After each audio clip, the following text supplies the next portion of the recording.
Have you ever paused midday and wondered if a single breath could ripple out kindness to everyone around you? Have you ever questioned how the simple act of inhaling and exhaling might transform not only your mood but also the world at large? Welcome back to our channel. Today we're uncovering the hidden power in each breath, revealing how mindfulness of respiration can awaken deep compassion and guide us toward acts of genuine kindness. We'll explore two central insights: that the rhythm of our breath serves as a bridge between body and heart, and that intentional breathing practices can rewire our brains to respond with empathy rather than reactivity. Most of us move through life on autopilot, rarely noticing the subtle rise and fall in our chests. Yet in Buddhist monastic halls from Thailand to Tibet, practitioners have long treated the breath as a living teacher. When the monk notices his mind wandering into judgment or aversion, he returns gently to the breath's current, anchoring attention in the present. Over days and weeks, this habit not only calms restless thoughts, but also builds a reservoir of patience. That patience becomes the soil from which compassion flowers, an inner resource we can draw upon the moment we encounter another's suffering. In modern laboratories, neuroscientists have confirmed what contemplativists have known for centuries. Functional MRI scans show that when a person practices slow, deep breathing for just 10 minutes, connectivity strengthens between the prefrontal cortex, our seat of reasoning, and the anterior cingulate cortex, which governs emotional regulation. This neurorewiring makes it easier to pause before reacting, to hold space for another's pain, and to choose kindness over criticism. Researchers at Stanford University even found that participants who engaged in daily breath-based compassion exercises were more likely to help a stranger in distress than those in a control group. Consider the story of Daniel, a volunteer at a New York City homeless shelter. Initially overwhelmed by the scale of need, he found himself growing impatient with repeat guests. One evening, she committed to a simple experiment. Before responding to any question, he would take 3 conscious breaths.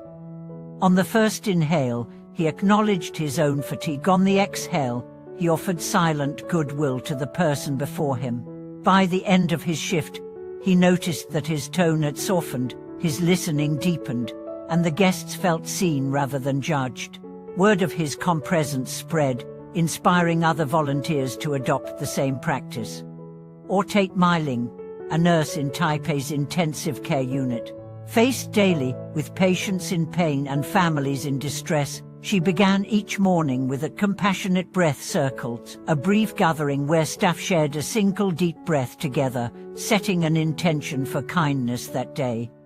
Those 60 seconds of collective breathing created a palpable shift in the ward's atmosphere. Interactions grew gentler, mistakes diminished, and families reported feeling more supported. Back in our own lives, we don't need to be monks, scientists, or frontline workers to harness this power. The next time you feel irritation rise, whether in traffic, at work, or with a loved one, press pause and turn inward. Inhale for a count of 4, hold for 2, exhale for 6. As you breathe out, silently wish yourself ease, and then extend that wish to others. May I be well, may you be well.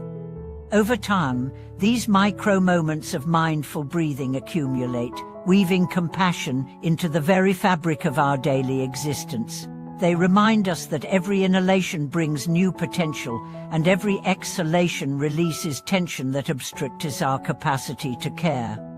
Beyond individual practice, breathing with compassion can transform relationships at every level.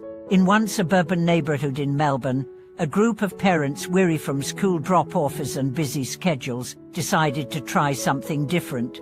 Once a week, they met at sunrise in the local park. No agendas, no phone calls, just 15 minutes of silent breathing in a circle. As they inhaled and exhaled together, barriers of exhaustion and frustration dissolved. Neighbors who barely exchanged more than a nod began opening up about sleepless nights, teenage worries, and the pressure of balancing work and family. In that shared silence they discovered a community of empathy, and before long they organized playdates, shared meals, and even a communal babysitting rota, all from the simple commitment to breathe and listen.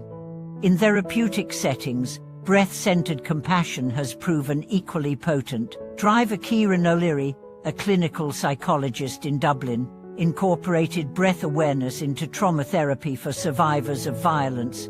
Rather than diving straight into painful memories, he guided clients to synchronize their breathing with a compassionate mantra, first for themselves, then for others who hurt them, then extending outward to all beings. This soft layering of goodwill created a container of safety. When clients later recounted traumatic events, they accessed resilience rather than re-traumatization. Over a year of follow-up, participants reported not only decreased symptoms of anxiety and depression, but also an unexpected rise in acts of kindness toward strangers, illustrating how inner healing radiates outward. Technological innovations are now amplifying these ancient practices. In Stockholm, a non-profit launched an app that uses gentle audio cues to prompt users throughout the day. Inhale, hold, exhale, and silently wish well. Every time the app detects heart rate spikes signifying stress, it guides the user back to compassionate breathing. Preliminary data show that over 3 months, users experienced a 93% reduction in irritable outbursts, alongside a 30% increase in self-reported generosity toward colleagues and friends. These findings suggest that even a digital nudge can root compassion in our nervous systems. Artists and performers have also woven breath-based kindness into their craft. In Johannesburg, a theatre troupe rehearsing a play about reconciliation began each rehearsal with a group breath circle. Actors inhaled with the intention to embody another's perspective and exhaled to release judgments. As scenes intensified, the ensemble spoke of feeling supported rather than threatened by opposing viewpoints. Audiences who later attended performances reported a profound sense of unity, as though the compassion cultivated backstage that subtly changed the way they saw their own communities. Perhaps most surprising are the stories emerging from high-stress industries. In Silicon Valley, a leading venture capital firm introduced 20-minute breathing retreats for its partners and portfolio CEOs. Far from being perceived as indulgent, these gatherings were credited with revitalizing decision-making under pressure. One executive described how, during a critical fundraising pitch, she noticed her breath shortening and her mind racing.